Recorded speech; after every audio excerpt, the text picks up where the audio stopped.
So all that's left now is to show you the footage and how to get to it. So from the app, you open up your videos, find the relevant video that you want to download, press save, and in a second you'll see the download has begun.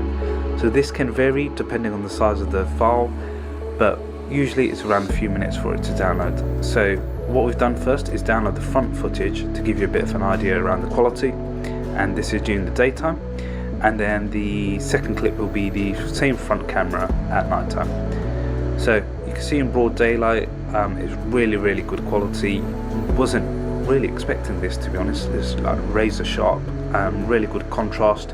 There's a bit of glare, but that could be just down to the time of day, etc.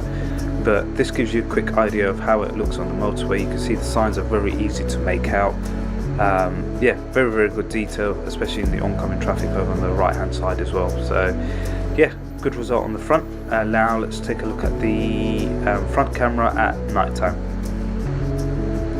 So you can see with the nighttime footage, it does a really good job. So usually what I look for on dash cams at night time is the oncoming traffic headlights. Do they cause glare?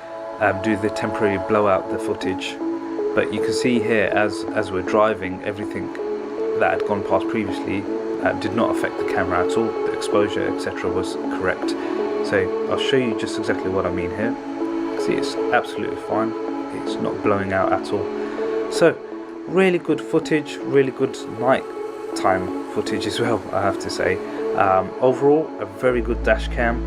I love the fact that it uses the stock wires, so you're not using anything new. You don't have to route any horrible wires. It's literally there. It looks like it's OEM. So overall, a very good package.